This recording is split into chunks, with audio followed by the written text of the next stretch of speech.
masing-masing. Halo, bismillahirrahmanirrahim. Assalamualaikum warahmatullahi wabarakatuh. Selamat pagi. Ya, ini masih pagi ya, dan saya masih di hotel yang sama dengan tempat acara kemarin yang videonya barusan kalian lihat sekilas.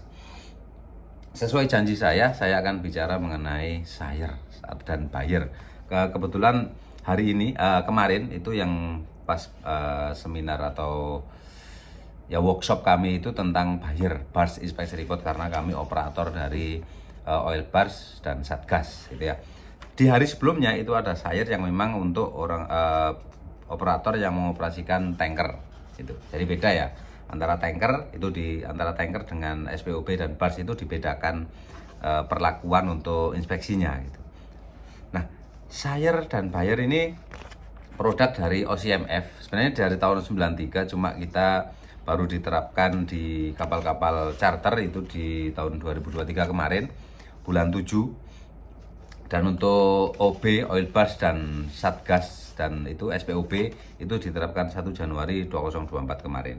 Nah, seller itu apa sih? Seperti seller itu kan nyebutnya macam-macam ya. Ada yang seller, ada yang saire, buyer, ada yang buyre gitu ya. BIRE atau SIRE, Ship Inspection Report.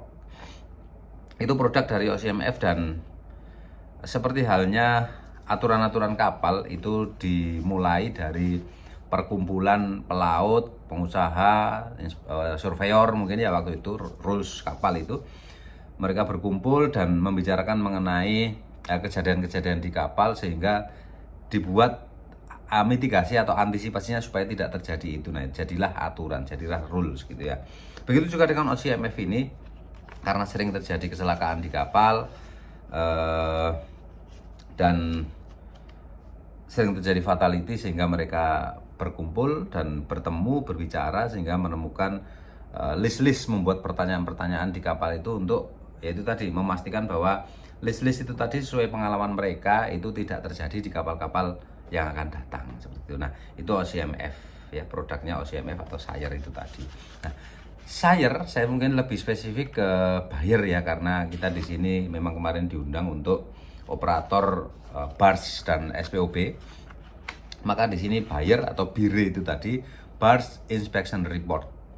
Saya sampaikan secara garis besar saja karena detailnya mungkin belum ini ya, bukan wewenang saya juga. Jadi saya cerita saja pengalaman saya kemarin, yang mungkin akan sedikit berguna buat teman-teman yang mungkin nanti berkecimpung di dunia oil tanker ya, perminyakan gitu. Jadi buyer itu sudah akan mulai diterapkan di kapal-kapal yang disewa Pertamina semuanya ya, baik COA, time charter maupun spot, itu akan diterapkan namanya buyer dan buyer itu tadi. Nah, buyer itu gimana sih maksudnya? Pertamina kok ngikut itu gimana? Jadi gini, ada peribahasa ya, gajah di pelupuk mata tidak nampak, tapi semut di seberang lautan nampak gitu. Mungkin seperti itu. Nah, untuk mengantisipasi seringnya terjadi kecelakaan ya, fatality itu, sehingga mungkin Pertamina membuat keputusan bahwa atau kesimpulan dan akhirnya ada kesimpulan karena sebelum adanya buyer, sebelum diterapkan buyer itu tadi sudah ada PSA inspection atau vetting. Nah, tentunya vetting ini dilakukan oleh teman-teman inspektor.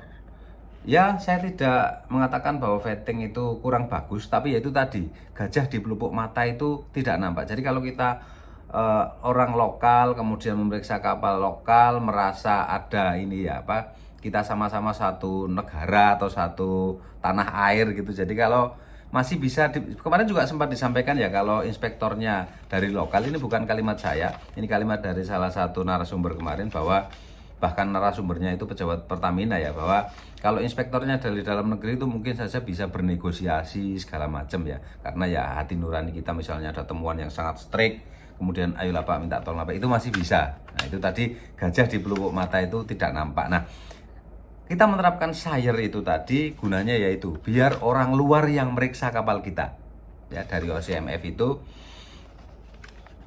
inspektor-inspektornya dari luar. Nah, seperti di sini saya catat dari Jadi di dunia itu ada, kalian tidak nampak ya itu. Ini saya catat ini. Di dunia itu ada sekitar 145 inspektor, dan di Indonesia yang aktif hanya 2 ya. Dan kapal di Indonesia yang disewa oleh Pertamina itu ratusan. Jadi akan ada kemungkinan sangat besar inspektor-inspektor itu dari luar ya. Jadi semut di seberang lautan akan nampak. Jadi teman-teman inspektor dari luar itu diharapkan yaitu tadi tidak ada merasa satu tanah air satu ini, jadi bernegosiasinya itu ya mungkin itu ya salah satu pemikirannya gitu. Nah, jadi inspection report atau berth inspection report itu kapal-kapal kita nanti akan diperiksa oleh orang dari negara mana saja, karena di Indonesia yang aktif saat ini hanya 2 dan saya kenal salah satunya, nggak usah saya sebutkan namanya ya, beliau habis nyalek soalnya. Gitu ya. Jadi 145 inspektor, jadi 143 dari luar, yang 2 dari Indonesia. Nah, itu akan menuntut pemilik kapal untuk supaya merekrut ABK atau kru kapal itu yang bisa berbahasa Inggris, karena tentunya 143 ini tidak mungkin menggunakan bahasa Indonesia, apalagi bahasa Jawa atau bahasa Bugis, bahasa Batak gitu ya, tidak mungkin, pasti menggunakan bahasa Inggris. Nah, kemarin saya tanya,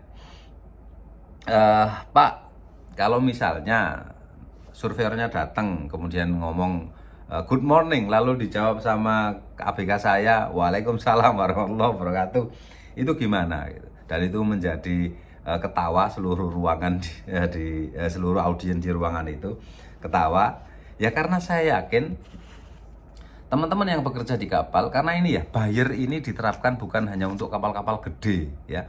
Kalau yang Sayer itu untuk 17.000 up, kalau yang buyer itu untuk kapal-kapal di bawah 17.000 dan tipenya oil barge dan SPOB. Nah, oil barge itu ada yang kecil, ada yang gede. Yang kecil yang ke pedalaman seperti ke Sintang, itu yang bawa kapal itu orang-orang berpendidikan rendah, Rek. Bukan ini ya. Mereka bekerja hanya dari pengalaman saja. Saya tidak merendahkan kualitas mereka dalam membawa kapal, mengoperasikan kapal. Mereka sangat mantap sekali, tapi ya itu tadi, bahasanya itu akan sangat repot kalau disuruh dipaksa harus menggunakan bahasa Inggris gitu. Nah, tapi ada kalimat dari salah satu narasumber kemarin, kita memang apa namanya itu, Rek? Show must go on ya.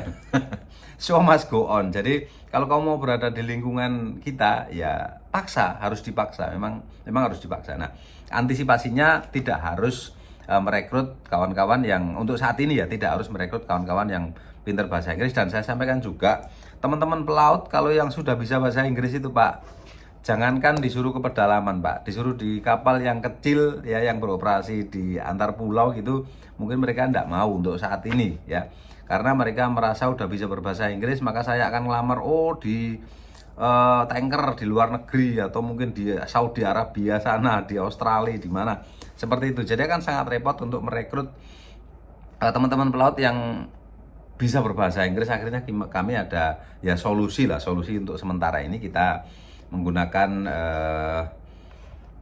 orang-orang yang pintar berbahasa Inggris untuk mendampingi pada saat inspeksi gitu aja ya. Dan mengenai cara inspeksi, jadi kemarin disampaikan, nah ini ada sedikit sekilas videonya. Kemarin itu disampaikan persiapan inspeksi, kemudian pada saat inspeksi dan pasca inspeksi. Sebenarnya saya tidak ingin membahas lebih detail lagi ya, mungkin itu akan kita bahas nanti di video berikutnya. Jadi yang ingin saya sampaikan, buyer ini itu tadi seperti yang saya bilang di awal, bahwa gajah di pelupuk mata tidak nampak dan semut di seberang lautan sana nampak jelas gitu. Jadi makanya Pertamina mensyaratkan harus ada inspektor dari luar yang meriksa kapal-kapal yang dipakai oleh Pertamina. Bahkan kapal-kapal Pertamina sendiri pun diperiksa oleh inspektor-inspektor dari Sayer itu ya. Dan ini salah satu contoh saya tunjukkan, ada ini mungkin sekretaris ya atau siapa gitu yang janjian dengan saya. untuk melaksanakan inspeksi di oil bars dan tak kami RP 2013 dan Kampung Kumai. Ini salah satu contoh, Rek. Jadi benar-benar kalian harus belajar bahasa Inggris. Ya mudah-mudahan dengan makan siang gratis untuk anak-anak ini, anak-anak menjadi lebih cerdas ya, meskipun ya mudah-mudahan lah menjadi lebih cerdas dan semua lulusan 100% bisa berbahasa Inggris dengan lancar. Sehingga pilihannya banyak. Ketika ada 100 siswa kemudian yang bisa bahasa Inggris cuma 5, maka yang 5 itu tidak akan mau bekerja di dalam negeri. Contoh misal seperti itu. Ini teman-teman pelaut ya. Pasti mereka mikirnya dalam negeri gajinya gitu-gitu aja, saya akan pilih keluar gitu. Nah, mudah-mudahan dengan makan siang gratis ini 100 anak 99 lancar berbahasa Inggris gitu ya. Oke. Kemudian catatan-catatan di bawah ini hanya panduan saja. Kemarin pada saat diajari bagaimana cara kalau misalnya kita ngerevisi form segala macam itu. Nah, dengan adanya aturan itu bahwa kapal kita harus diperiksa oleh kapal luar, ada baiknya ya. Tadi kita bicara keberatan, bukan keberatan. Kita merasa berat karena harus wajib krunya bisa berbahasa Inggris atau minimal 1 orang di kapal itu harus bisa berbahasa Inggris dengan lancar, karena pada saat inspection, selama inspection itu diharapkan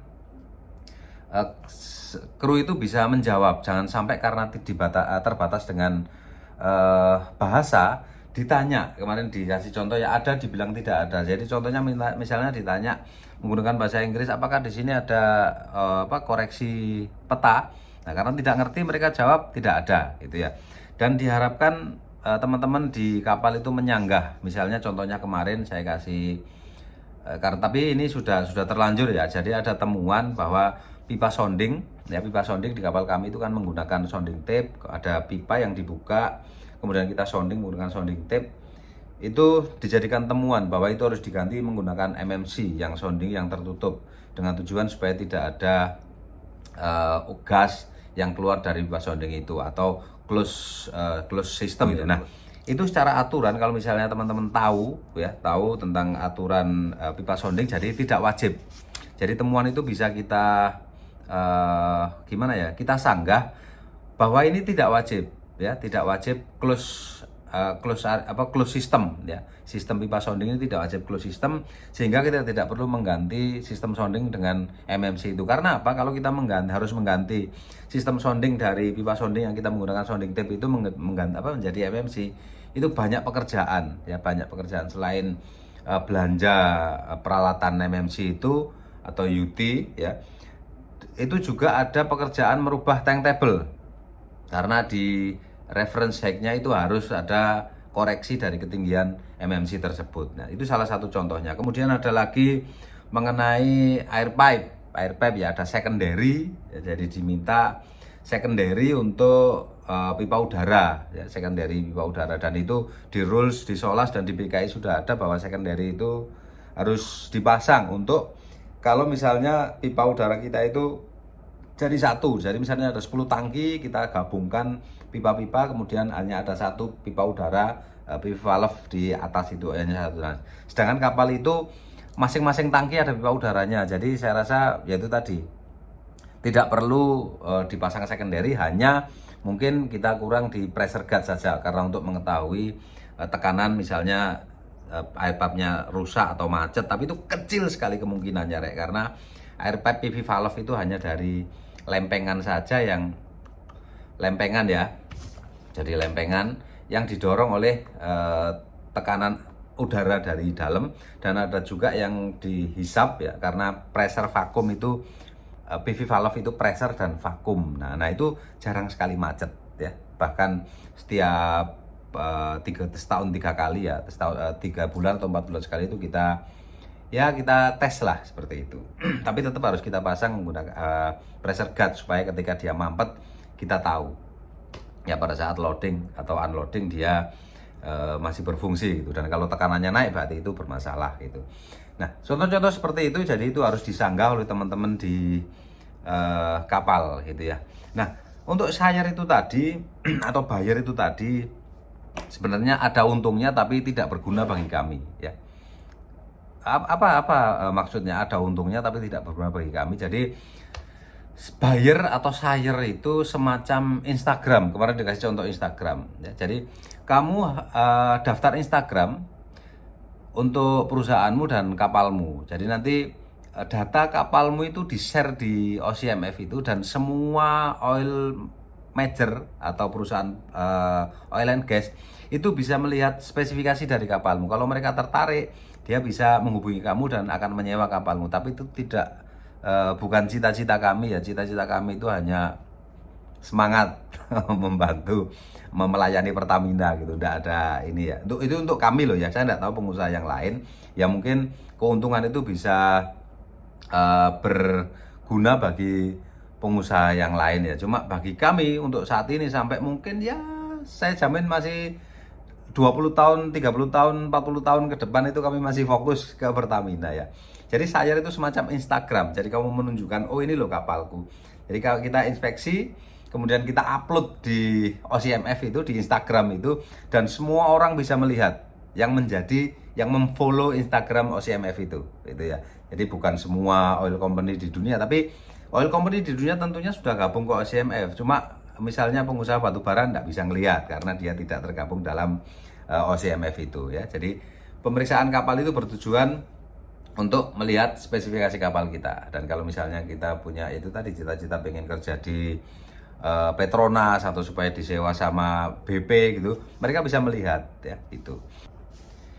Nah, di OCMF ini, meskipun kapal kita diperiksa oleh inspektor-inspektor dari OCMF ya, dari OCMF, karena 145 orang yang terkualifikasi ini diberikan semacam certified ya, disertifikasi oleh OCMF. Jadi mereka yang teman-teman inspektor yang memeriksa kapal-kapal kami itu semua sudah dapat sertifikat dari OCMF. Nah, hasil laporan itu dikirim atau diupload di OCMF, tapi yang memutuskan kapal ini layak dipakai dan tidak itu tetap operator, maksudnya oil majornya. Seperti contoh misalnya kapal kami yang mau kita sewakan ke Pertamina, ya nanti Pertamina yang akan memutuskan, oh ini bisa dipakai, tapi berdasarkan dari laporan yang disampaikan oleh inspektor-inspektor dari OCMF itu gitu. Begitu juga dengan Petronas. Misalnya Petronas menyuruh inspeksi ya, dan inspeksi orang OCMF atau inspektor dari OCMF itu. Begitu juga Petronas akan memutuskan ini bisa dan tidak. Tentunya Petronas, Pertamina, BP, semuanya oil and gas itu, Shell segala macam punya ketentuan bagaimana cara melihat laporan dari inspektor seller dan buyer itu ya. Jadi semua keputusan tetap kembali ke masing-masing oil major ya. Jadi kalian cari OCMF, Oil Company International Marine Forum, yang itu perkumpulan seperti saya bilang di awal tadi, kumpulan perusahaan minyak gitu ya, dan mereka membuat semacam list bagaimana untuk meminimalisir kejadian-kejadian yang pernah terjadi. Jadi misalnya ada kebakaran, mereka bikin mitigasinya. Oh, kebakaran di sini itu karena tidak ada ini, karena materialnya ini, karena semacam-macam ya. Sehingga sampai terjadi sampai ada list. Kalau untuk VIQ, jadi dibedakan ya antara VIQ dan BIQ. VIQ untuk vessel ya, untuk selain barge dan tug dan SPOB itu ada sekitar 900 kuesioner, dan waktu inspeksinya itu bisa sampai 10 jam. Kemudian kalau untuk BIQ itu sekitar 300-an ya, 300-an pertanyaan. Bayangkan Rek, kamu dikasih 300 pertanyaan dalam waktu 8 jam kalau untuk buyer ya. Ya, jadi seperti itulah.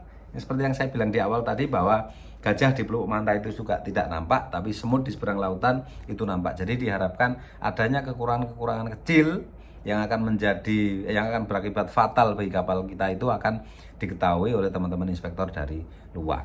Ya, itu saja video kali ini. Dan saya masih ada 1 hari lagi di Jakarta.